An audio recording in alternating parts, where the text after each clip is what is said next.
지방의 다주택자들은 양도세 걱정 안 해요. 안 오르니까 집이. 그렇지. 양도세라는 거는 집값이 오를 때 올라야 해당하는 그렇죠. 거야. 그렇잖아. 집값이 올라야 해당하고 여러 케이스에 해당해. 지방은 해당 안 돼. 네. 그런데 서울의 S급이나 경기도의 SA급 아파트도 좀 가지고 있고 몇 채 가지고 있고 지방에도 가지고 있고 서울에는 많이 가지고 있고 이런 사람들의 문제거든. 그렇습니다. 그런 사람들은 한국에 몇 프로나 될까? 그거는 진짜 서울의 S급 아파트라는 거 있잖아요. 예. S급 아파트라는 거는 SK증권에서 지난번에 한번 조사를 해놨던데 아파트 소유자들 중에서도 8%밖에 안 돼요. 아파트 소유자 중에 8%. 자, 그러면 와. 서울이 한 900만 명 되는데 예. 그 중에서 아파트 소유자들은 한 200만 될라나? 300만 될라나? 그 중에서 8%라고 쳐보세요. 뭐 이런 식인 거야. 그러면 경기도까지 S급, A급 다 합해가지고 한 15% 될 거예요. 그러면 그 중에서 또 다주택자를 뽑아야 돼. 그렇지. 일가구 1주택자는 상관없는 거야. 예. 그러면 거기에서 곱하기 한 30%를 해봐요. 몇 프로가 나오는지. 거의 PK 한 5%나 나올 거예요. 극소수야, 극소수. 그렇죠? 근데 그 사람들이 갑자기 국민이 돼. 맞네. 그리고 갑자기 시장으로 돼. 둔갑시켜버려. 그리고 국민이 당황했대. 국민이 이게 황당한 이야기예요. 가령 제가 어떤 코스닥에 이상한 주식을 하나 가지고 있어요. 거의 모든 주식 참여자들이 이 주식은 가지고 있질 않아. 나만 가지고 있어. 이 주식 가지고 있는 사람이 전체 주식 참여자들 1,500만 명 중에서 한 5% 된다고 쳐요. 근데 갑자기 어떤 사람이 나타나가지고 야, 이거 말이야. 1,500만 주식 투자자들이 신경도 안 썼는데 이거 갑자기 발표하면 어떡해? 그 꼴이야. 그 꼴이야. 예. 그 꼴. 근데 이 5% 사람들은 늘 신경을 쓰고 있거든. 그렇죠. 자기 주식이니까. 자기 거니까. 자기 집이니까. 예. 그 다주택자들 서울 S급 2채, 3채 가지고 있는 사람들은 야, 이거 5월 9일이면 종료됐는데 어떻게 할까?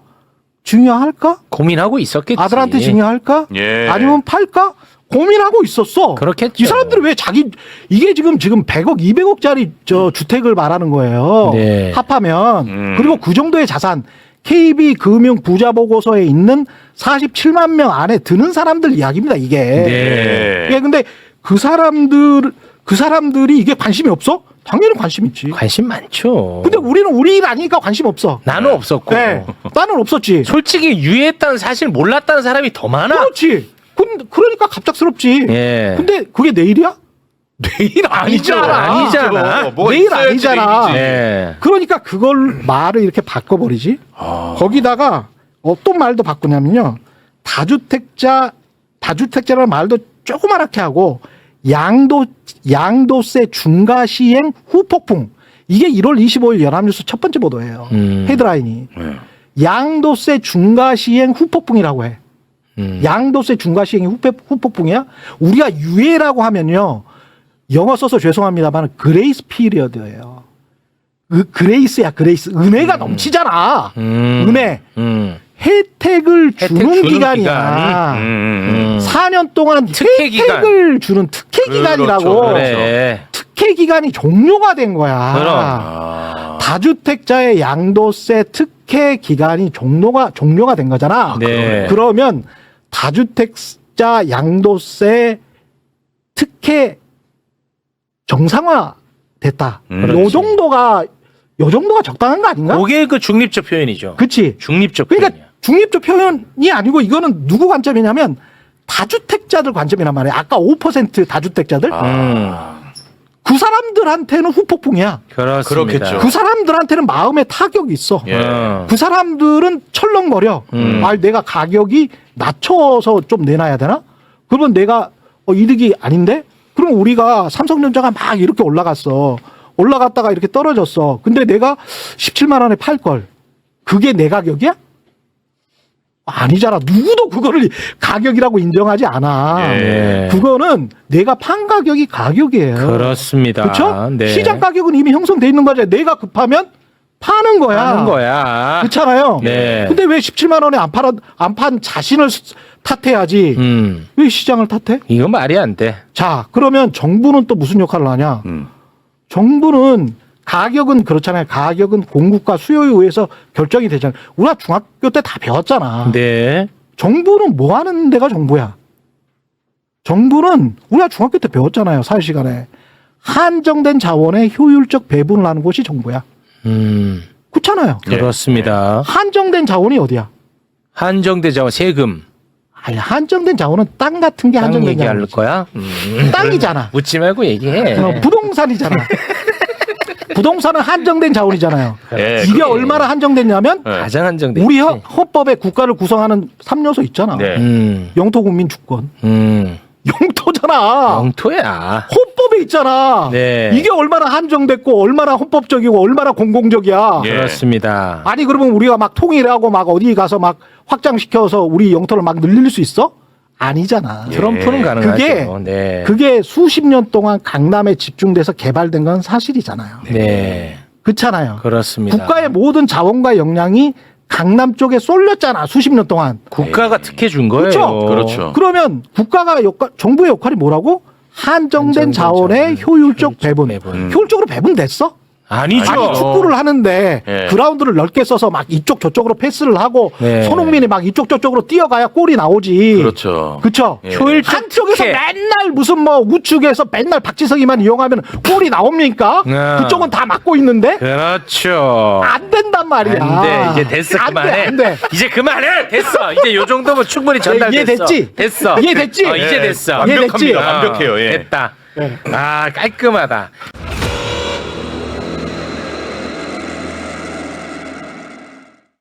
강남 3구하고 용산 쪽에서는 전체 평균 대비 11.74%가 매물이 늘어났다고 보고되고 있고요. 평시보다 11.7%가 74%예요. 늘어났다. 네, 송파가 15% 상당이 되고요. 용산하고 강남 3구가 매물이 늘었다는 건 굉장히 중요한 포인트입니다. 10몇 퍼센트 두 자릿수로 늘었다 매물이 앞으로 더 늘어나겠죠. 그럴 거로 저희는 그래서 예상. 추세적으로 늘어나는 것도 더 늘어나고 있잖아요. 그죠? 네. 어제 국무회의에서 그러니까 강남 쪽에서 10% 넘게 매물이 늘었다. 어쨌든 최근에 실제로 어떻습니까 시장 상황이? 그래프를 하나 갖고 오셨죠? 제가 개인 유튜브에서 그 일요일 날 올린 건데요. 예. 일요일 날 데이터도 이미 넘어섰습니다. 예. 섰고 보시는 것처럼 맨 서울시 밑에가 날짜고. 네네 서울시인데요. 1월 초예요. 그치 왼쪽이. 예. 그리고 2월 4일 저 방송은 2월 2일 날 날짜인데 4일로 업데이트해서 어제 했는데 보시는 늘었네, 것처럼 매물. 그냥 일단 2, 3천 개 훅 늘었죠. 예. 중요한 건 이제 강남구도 강남구 한 구만 1,000개 이상 늘었어요. 송파구가 한 700개, 서초도 한 600개가 늘었어요. 비싼 집들이 많이 늘었다. 근데 2,000개라는 건 어마어마한 물량이죠. 그래서 이미 그 뭐 지금 발표 나온 것처럼 실제로 벌어지고 있는 현상이고 이거는 다른 지역도 마찬가지다. 뭐 이렇게 보시면 될 것 그럼 같습니다. 중요한 게 그 매물이 내놨지만 그게 팔리냐 안 팔리냐 거래량이 있어야 될 거 아니에요. 거래량은 어때요? 거래량도 제가 그림 하나 준비했는데 예. 보시면 일단 거래량 줄고 있습니다. 저렇게. 현재 되게 제가 이게 강남구, 서초구, 송파구, 네. 강동구. 강남 4구라고 해서 제가 잡은 예. 건데 보시면 일단 12월하고 1월, 아우. 이제 1월인데요. 1월이 조금 늘었어요. 거래가. 늘었다가 이제 1월 25일 날 대통령이 이제 얘기했잖아요. 예. 대통령이 말씀하시고 나서 뒤에는 이제 한 달 더 신고를 봐야 되는데 예. 저게 만약에 지금 민정 명절 빼고 거래량은. 영업일수 계산하면 예. 제가 볼 땐 뭐 저기서 한 150건, 160건까지 갈 수 있을 것 같아요. 그래도 전체 그래프를 보면 예. 강남구 뭐 4구는 예. 저 꼭지점 기억나시죠? 오세훈 시장이 생뚱맞게 그 토지거래가 엎을 때가 아. 2월이잖아요. 작년 1월에 이미 이제 세미나에서 발표를 해버렸고 지금 그러니까 연말에 가면 저 사구들이 전부 다 지금 올해 지금 2월 확 줄었다 이거죠 근데 거래량이. 계속 대통령 된 이후로는 계속 줄고 있잖아요. 줄고 있고 최근에는 이제 더 줄었잖아요. 줄었다는 건 안 팔린다는 거 아니에요, 그러니까. 거래는 그쵸. 거래가 안 되는 내놓는데 거래는 안 내는다. 간단하죠. 수요공고의 법칙에서 지금은 뭐 버티게 한다고 그러지만 우리가 저게 이제 장기적으로 중장기적으로 이어지는 현상이 이제 계속되면 비싸게 내놨다는 당연히 얘기네. 지금 이제 호가 내린 거 많습니다. 실제로 지금 그래도 어제 그거는 살 만한 가격이 아니라는 거 아니에요. 그래서 거래가 안 사는 되는 거죠. 그 대신에 뭐 2억, 3억, 4억 내려온 건 지금 거래들이 꽤 됐어요. 엊그제도 2월 달 초인데 강남이 4개인가 5개 됐는데요. 하락 거래가 2개예요. 그러니까 상승거래 저 상승폭이 작고 그러니까 하락 거래량이 저렇게 아직 매물이 많은데도 작다는 거는 그만큼 싸게 안 내놨기 때문에 거래가 안 되는 거잖아요. 당연하죠. 만약 예를 들어서 2, 3억이 아니고 10억 내렸으면 금방 다 팔릴 거 네, 아니에요. 그러니까 저희 싸게 낸 것들만 이제 거래가 되다 보니까 저렇게 줄은 거죠. 싸게 내놓은 거라고 할지라도 우리가 네. 작년 생각해 보면 어떨까요? 아니 25억 하던 아파트가 35억이 됐는데 예. 싸게 내도 32억, 3억이거든요 지금. 예. 싼가요? 근데 거기에는 그나마 이제 매수자들이 조금 반응을 대기했던 예. 자들이 보이는 거고 나머지 분들은 이제 일단 정부 대통령 이제 발언에 따라서 예. 시장이 어떻게 될지 모르잖아요. 일단 관망으로 돌아선 거죠 제가 볼 때. 그러면 지금 당장 오늘도 뭐 그런 언론에서 그런 얘기 기사들이 좀 나왔는데 어쨌든 그 얘기가 있잖아요. 저렇게 어쨌든 다주택자들한테 자꾸 저렇게 팔게끔 내놓으면은 그 팔려고 내놓은 자기가 살고 있지 않은 다른 집들은 다 세입자들이 살고 있는데 그 세입자들이 그러면은 다 쫓겨나면은 전월세 물량이 없어지고 그럼 가격이 올라갈 거 아니냐. 네. 여태까지 늘 그렇게 사실 언론에서 계속 펌프질 했었거든요. 그거 안 그래요? 그건 뭐 계속 제가 말씀드린 부분인데 이건 예. 산수다. 그러니까 어떤 산수냐면 오늘 아침에도 한 거 얘기 들었어. 네. 예. 산수다. 왜냐하면 예. 다주택자가 집을 예. 예를 들어서 다주택자가 전세 끼고 집을 서울에 한 채 갖고 있는데 예. 그걸 팝니다. 예. 그러면은 두 종류의 사람한테 갈 수 있겠죠. 한 예. 종류의 사람은 다주택자한테 가든지. 또 다른 다주택자한테. 네. 예. 그러면 이제 총량이 이제 달라지지 않는 그렇지. 거죠. 예. 그렇죠. 임대차 물량이 줄지 않는 거죠. 예. 근데 이제 두 번째가 문제인데 만약 그 다주택자가 갖고 있는 전세기 물량을 누군가 실거주자가 샀을 때, 무주택인 사람이. 예. 그러면은 그 거주하고 있는 전세 임차권자가 나가야 되지 않습니까? 예, 예. 그럼 문제되지 않느냐라는 건데. 그렇지. 예. 근데 잘 생각해 보면 무주택자가 샀기 때문에 전세 수요도 감소한 거거든요. 한 명. 그 무주택자가 집 사면서 예. 살고 있던 그 전셋집. 그렇죠. 그 집은 비어 있잖아요. 그렇지. 예. 그럼 여기서 나간 일종의 임차인이 그 집에 들어가는 구조거든요. 그러니까 국지적으로나 지역적으로는 일종의 차이가 날 수 있어요. 예. 그런데 전체적으로 총량이 변하지 않는 상황 속에서는 다주택자가 준다고 그래서 예. 임대차 물량이 줄어서 뭐 전월세 가격이 폭등하는 상황은 없다. 이렇게 이제는 이해할 수 있는 거죠. 과거에 항상 그러니까 우리가 언론에서 늘 봤던 게 그거거든요. 부동산 정책이라는 건 다주택자를 공격하면은 민간 임대 시장을 상당수가 다주택자들이 다 지금 공급하고 하고 있기 때문에 거기를 건드리면은 임대 물량이 줄어드니까 그렇죠. 서민들만 작살난다. 네. 그게 전형적으로 일종의 프레임인데 일종의 다주택자나 집을 투기하는 사람들에 대해서 세금을 물리면 예.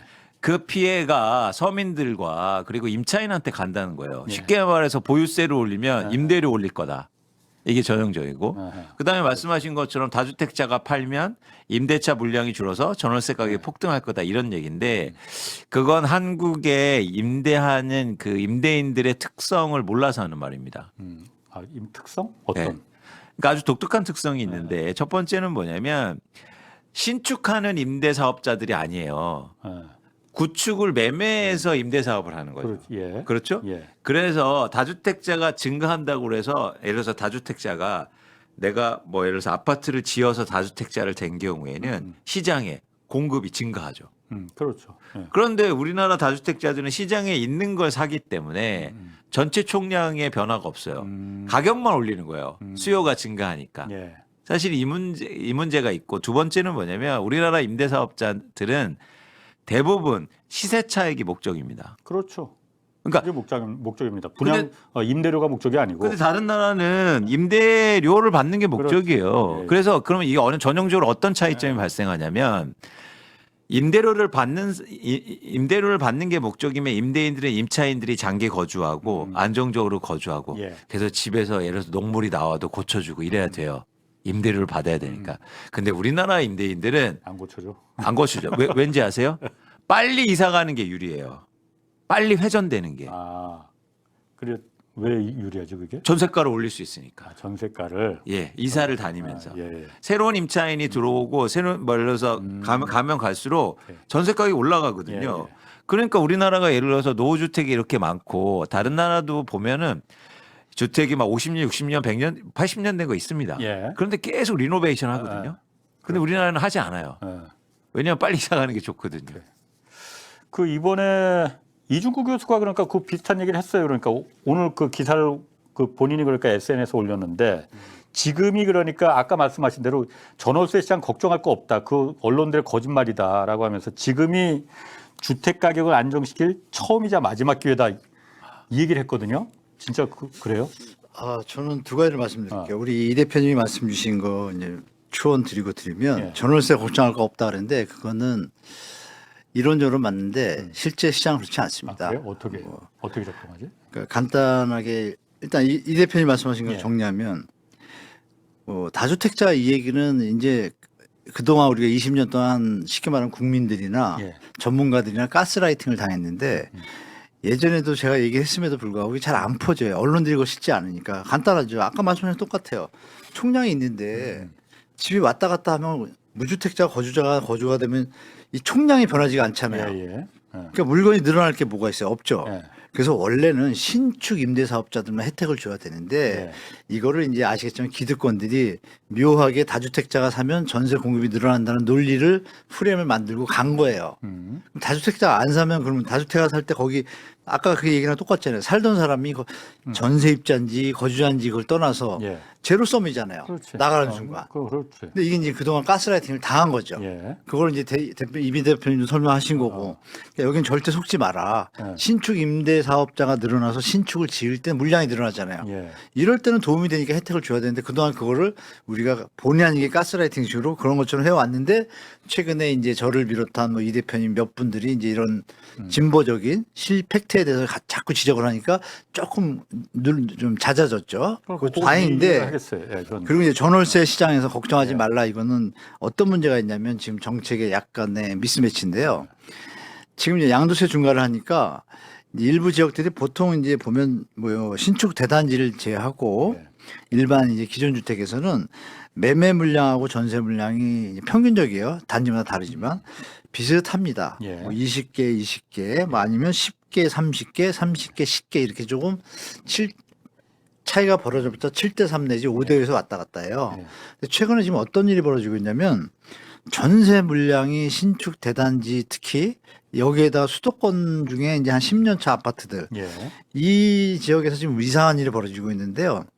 전세 물건이 없어요. 조금 선호하는 지역이에요. 근데 그 반면 지금 제가 2대2 그랬잖아요. 20개. 어떤 현상이 벌어졌냐면 37개가 매매고 3개가 전세인 거예요. 예. 실제 그러니까 실거주자가 들어간다 이거죠, 그러니까.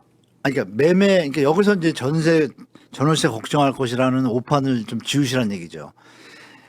소유자 입장에서 다주택자 중과 유의 종료니까 팔아야 되잖아요. 예. 그러니까 이 시점에 만기가 돌아오는 분들한테 어떤 형태로든 지금 세입자 돈을 내서 내보내든지 어떤 형태로든 팔아야 되니까 예. 전세 물건이 일시적으로 없어지는 거예요, 지금. 세입자가 나갔잖아요. 이 집을 팔려면 세입자를 들이면 돼야 안 돼요. 법적으로 안 되잖아요. 세입자가 있으면 6개월 내 전입이기 때문에 예. 다음 사는 사람이 살 수가 없어요. 다주택자 전세 대출 막았죠. 예. 그러니까 수요가 딱 끊긴 거예요. 제한적으로. 예. 그러다 보니까 팔려고 하는 사람은 환경은 세입자가 빠진 상태래야 팔 수가 있잖아요. 예. 다주택자가. 예. 근데 그게 지금 정리가 안 되는 거예요. 그러니까 매매 물량은 지금 많이 나오고 있어요. 예. 아이러니하게. 예. 그럼 최근에 제 친구도 전화가 와서 갑자기 4년 살 것처럼 얘기하는 양반이 갑자기 며칠 전에 연락이 왔다는 거예요. 4월이래요, 만기가. 근데 이제 뭐 이사비 좀 얘기하고 좀 나가달라고. 근데 이거 팔려고 그건 그런 거 아니에요? 일반적인 경우는 아니지 않나요? 그러니까? 아니 지금 대부분 단지가 그래요. 이거를 무조건 아니라고 치부할 것이 아니라 예. 제가 현장 데이터를 봤잖아요.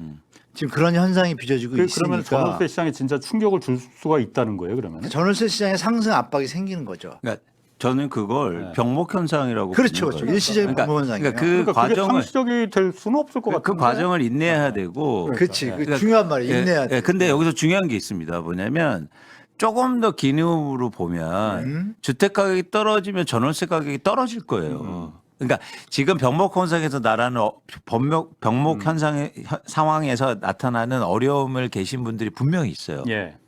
그런데 그분들이 사실은 어려움에 대해서 우리가 외면을 하자는 말씀을 드리는 건 아니고 좀 불가피한. 그러니까 감내해야 될 만한. 네. 그렇죠. 그래서 조금만 지나면 그 시장은 잘 넘어가면 예. 사실은 근본적인 문제 해결에 우리가 해결점을 찾을 수 있다는 거고 예. 그래서 뭔가 대안을 찾아보자는 거죠. 예. 그러니까 여기서 그러니까 두 가지 관점입니다. 그런 병목 현상을 최소화시키고 예. 그리고 이 양도세 중과의 효과를 최대로 발휘할 수 있는 게 뭘까? 그래서 제가 제시하는 게 뭐냐면 지분공유제라는 거예요. 저번에도 말씀하셨어요. 네, 그러니까 우리가 예전에 보면 이런 경우들이 되게 많지 않습니까? 교수님도 그 부동산에서 싸게 사는 경우가 대부분 뭐냐면 시장이 안 좋을 때 집주인이 이러는 거예요. 세댁, 안고 나 이거 팔로 하는데 세댁이 그냥 살래? 살래. 내가 좀 싸게 해줄게. 그렇지. 이 지점이거든요. 예. 자, 이 지점을 이제는 제도적으로 마련해 보자 이거죠. 그러니까 뭐냐면 지금 누군가 전세를 살고 있어요. 근데 난 다주택자라 그 집을 팔아야 돼. 아하. 그렇죠. 근데 나는 못 나가. 예. 강제로 내보내면 병목 현상이 심해지겠죠. 그렇죠. 그러면 이제 대박이죠. 말하는 거야. 세댁, 이 집 살래? 했더니 어르신 전 집이 없어요. 아니 돈이 돈이 없어요. 없어요. 전세금만 밖에 없어요. 네. 그러면 이런 제도가 있어요. 전세금만큼 사. 지분을 네. 그럼 등기는 어떻게 해 그러면?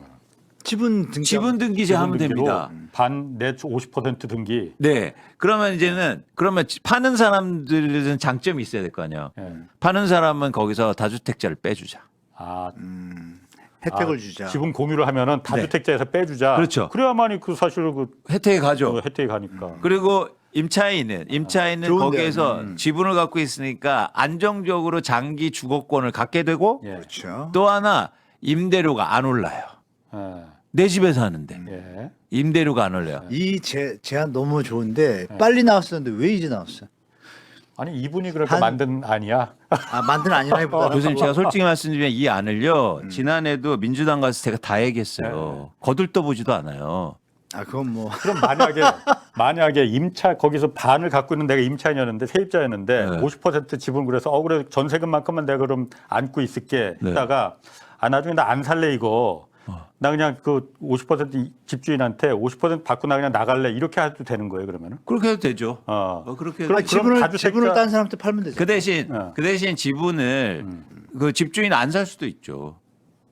지분을 안 살 수도 있다. 네, 그거는 다 그렇지. 계약 내가 관계지. 세입자가 결정한 거니까. 그렇죠, 그렇죠. 그건 다른 사람한테 팔든가 그래야겠네. 맞습니다, 맞습니다.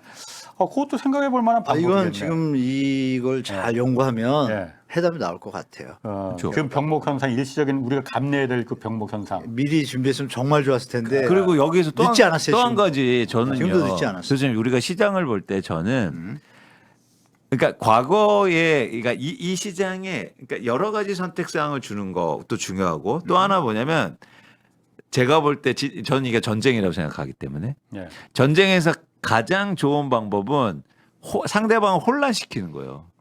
음. 무슨 얘기냐면 이렇게 되면 매매 가격이 얼마인지 측정이 잘 안 돼요. 그것도 좋은 그렇겠네. 그런 현상 나타날 수 그럼 있죠. 모든 집주인이 지표 두 명이니까. 모든 지표가 흔들려야 그동안 대한민국을 그 제도화했던 그런 것들이 다 흔들릴 수 있어요. 그러네. 짬짬이에서 집값 올리고 그런 거는 저기서 이런 혼란되는 시장이 있으니까는 못 하겠네 그런 거. 그렇죠. 아. 그리고 또 하나 뭐냐면 우리가 뭐 임대차 보호법 이것 때문에 뭐 장기 계약하고 4년 계약하고 논란도 많지 않습니까? 이 순간 그냥 임대료는 고정이에요. 그렇지. 그건 그렇지. 네. 예. 그래서 저는 예를 몇 년이 들어서 됐든. 그래서 임대인 같은 경우에 자 다주택자인데 양도세 80%낼 겁니까? 예. 아니면 지금 이런 제도 할 겁니까? 그리고 이게 강제는 아니에요. 선택으로. 선택이죠. 그렇지. 당연히 당연히 선택으로 해야지. 그래서 막 논란의 여지도 없어요. 내가 만약 열 채를 갖고 있는 다주택자라면은 이거 팔리지도 않는데 빨리 팔아야지 내 양도세 안 물고 그냥 왕창 내가 수익을 차지할 수 있는데 팔리지 않는다 그러면은 딜을 하겠네 세입자하고. 그렇죠. 그럼 나도 이익이고 이 사람도 세입자도 이익이고. 그렇죠. 그거 좋은 방법입니다. 네. 이거 청와대에서 좀 봤으면 좋겠는데. 자 그러면은 세금도 좀 얘기를 해야 됩니다. 그러니까 네. 지금 그 다주택자 양도세 부담이 그러니까 생각보다 세더라고요. 임광현 국세청장이 그 시뮬레이션을 했는데 하여튼 15년 보유한 그 시세 차익이 만약 10억이 났다고 하면 10억을 다 갖고 가는 게 지금은 2억 6천만 원을 예를 들어 세금을 내야 되는데 네. 5월 9일 이후로는 3주택자 같은 경우는 6억 8천만 원씩이나 내야 되니까 이 정도면은 굉장히 세. 내가 만약 3주택자라 하더라도 빨리 팔아야겠다는 생각이 들 것 같아요. 그래야만이 한 4억 정도를 더 이익을 보니까. 자, 그러면은 못 팔면은 하나 정권 바뀔 때까지 기다릴래. 아, 그런 분위기 아닙니다. 그런 분위기 아니에요? 네네. 왜 그래, 아니지? 그전에는 통했죠, 그게. 네. 그게 통했는데 지금 제가 파악하는 건 어떠냐면 뭐 우리 이 대표님도 강의 나가시겠지만 네. 이 자산가들이 지금 부동산 정책의 그 강도와 이것을 느끼고 예측하는 게 예전과 좀 틀려졌습니다. 요거 한 방울 안 끝날 거라는 걸 알아요, 그럼 다? 많이 남았잖아요. 이제 시작했잖아요. 그렇지. 이제 첫방 결정적으로 해방 이후에 해결되지 못한 계곡을 정리한 분이시잖아요. 이게 뇌리에 박혀 있잖아요. 양말이라고 그럼 제가- 하려고 했더 뭐 어때 뭐 그제. 그러니까 우리가 제가 집이 15개가 있어요. 아, 그래 버틸게 뭐 이러고 정권 받게 이런데 지금 딱 보니까 어때요? 둘 중에 하나인데 리스크 계산해 보면 돼요. 제가 이제 다주택자. 너무 현재 잘하고 있어. 큰 리스크가 없거나 큰 일이 터지지 않으면 잘 마무리될 수 있는 정권이기도 해요. 네. 그러면 역사적으로 항상 앞 정부에서 특별히 잘못이 없고 잘 유지만 되면 그 다음 정부가 집권 여당이 이어서 했어요. 예. 최근에 좀 변동이 그렇지, 왔다 있었지만 갔다 했지. 10년 정도씩 왔다 갔다 했어요. 예. 두세 번을. 예. 근데 이제 지금 추세로 봐서는 예. 잘할 것 안 바뀔 같다는 것 같아? 확률이 많잖아요. 예. 그러면 다음 정부 때 지금 뭐 죄송하지만 상대당은 예. 여러 가지 좀 분란에 쌓여 있지 않습니까? 예. 그럼 누가 봐도 회복하는 데 시간이 필요할 거고 암만 국민 여기서 이제 유튜브 얘기를 좀 드려야 되는데 예. 팩트 체크가 너무 잘 되는 거예요. 아, 10년 전하고 세상이 바뀌었습니다. 옛날 조중동만 있을 때하고 다르지. 완전 다르죠. 판이 아, 바뀌었죠. 이런 두 분들이 여기서 맨날 떠들어대니까. 네, 그런데 그게 또 노출도가 많고 예. 많은 분들이 더 봐. 그 뭐 KBS 이쪽은 조회수 안 나와요 요즘. 예. KBS 이게 또 명예훼손인가? 그러니까 결론적으로 그 뭐냐? 정도고. 아. 전달되는 우리가 그동안 네. 아까 우리 말씀 나눴던 다주택자가 집이 뭐 없어지면 임대 물량이 없어진다라는 가스라이팅 그렇지. 팩트가 밝혀진 것처럼 지금 계속 뭐 이 대표님이나 저나 다른 분들도 나가서 팩트를 얘기하니까 그럼 사람들이 인지하는 시기 바뀌는 거예요. 많이 바뀌었어. 그러니까 아니나 다를까 여론 지지율이 갑자기 올라가죠. 부동산 정책 해가지고 지지율 올라간 정권 제가 잘 못 봤어요. 예, 그렇죠. 잘 보시면 그러니까 결론은 나온 거죠. 그래서 예측이 가능하다. 그러면 제가 다주택자라면 버티는 게 나을 것 같아요. 일단 지금 차익 실현하는 게 낫겠어요. 예측으로 지금 다들 생각하는 게 지금 대통령도 어느 정도 암시를 뉘앙스 뭐 너무 많이 줬잖아요. 보유세를 지금 올릴 네, 거다. 그것도 그다음 이미 다 부분은 뭐 지금 이거는- 계산했죠. 그러니까 지금 중요한 건 많은 분들이 근데 전 좀 경계하는 지점이 있거든요. 뭐냐면 이게 시장이라는 거예요. 예. 그러니까 여기서 뭐 시장이 변화하고 조금 안정된다고 그래서 이제 조금 나중에 또 해야지 이렇게 하면 이제 또 도루묵이거든요. 그렇기 때문에 시장 상황과 다르게 예. 일단 칼을 뽑았기 때문에 이제 전진을 해야 된다. 예. 그런 측면을 말씀드리고 싶은 거고 그래서 중요한 건 이제 이재명 대통령이 이번에 얘기한 거예요. 뭐냐면 버틸 건데요? 했더니 버티는 게 더 힘들 수 있는데 트위터에 그 X에 그거 올렸어요. 요게 핵심이에요. 보유세 말하는 거죠? 그거? 그렇죠. 그러니까 당연히 이건 세트맨이잖아요. 그러니까. 그렇습니다. 당연하죠. 그래서 양도세를 올려서 그러면 양도차익에 대해서 세금을 내는 거기 때문에 안 파는 순간 그거는 매물이 잠기는 거지. 그렇죠. 오히려 더 줄 가능성이 있단 예. 말이죠. 과거에도 그런 현상이 나타났고 그러면은 보유세를 올리면 갖고 있는 것도 부담된다는 거죠. 그러면은 진짜 시장의 일종의 싼 매물이 가격을 낮춘 매물이 증가할 테고 그렇게 되면 시장에 진짜 변화를 일으킬 수 있다. 그래서 말씀하신 것처럼 홍 기자님 말씀하신 것처럼 이건 같이 가는 거라는 거예요. 그런데 이 보유세가 실무적으로 보면 당장 도입되기가 힘들단 말이죠. 7월에 일단 그 7월에 세제 개편이 있잖아요. 내년도 세제 개편이. 그때 뭐 저걸 들고 나올 가능성은 없어요? 저는 실무적으로 조금 낮다고 보는데 일단 국회에서 세제를 논의하고 뭐 예. 기재부나 이런 쪽을 사실 국힘이 잡고 있단 말이죠. 예. 그래서 그런 논의라든가 출발점도 조금 상임위원회를. 그렇죠. 예. 그리고 기재부에서 그런 상임위원장. 세제위원회도 그렇고 예. 그래서 그런 어떤 실무적인 그런 영향도 사실은 얘기가 좀 나오는 것 같고 예. 사실은 이 세제는 좀 면밀하게 여러 가지가 같이 고려가 돼야 됩니다. 그러니까 예를 들어서 지금 양도세 얘기는 새로 만든다는 게 아니잖아요. 그렇죠. 그런데 이제 보유세를 새로 만들게 되면 다른 세제하고 예를 들어서 적합성이라든지 예. 그리고 과거에 있던 예를 들어서 뭐 헌법과 또 일치되는가 이런 문제들이 논의하기 때문에 조금 시간이 필요할 수도 있다는 거죠. 근데 어쨌든 이런 신호, 시그널을 주는 건 굉장히 의미가 있다. 시그널을 주는 것만으로도 시장 그러니까 그 반응을 하니까. 그렇죠. 아, 그러니까 저는 이 대통령이 신호를 줬을 때 대통령 신호에서 끝나면 안 된다는 거예요. 또 다른 신호가 계속 붙어줘야 돼요. 또 다른 신호는 뭐가 있어요? 그러면? 그건 민주당에서 해줘야죠. 그러니까 예를 들어서 어떤 그러니까 제가 좀 말씀드릴게요. 저는 그 한 말만 쓸게요. 맞습니다. 전 위원회를 띄웠으면 좋겠어요. 위원회? 예. 그래서 부동산 정상화위원회. 왜 코스피는 있고 왜 부동산은 없습니까? 오, 나이스. 예, 그래서 굿. 예. 이게 하는 거예요. 그러니까 이러잖아요. 주식시장 보세요, 홍 기자님. 대통령이 얘기해요. 그럼 바로 따라붙어. 그치. 심지어 그걸 자기들이 주식 사. 그걸 해줘요. 근데 왜 부동산은 안 합니까? 부동산을 딱 깃발을 꽂았으면 자 따르라 했으면 갑시다 해야죠.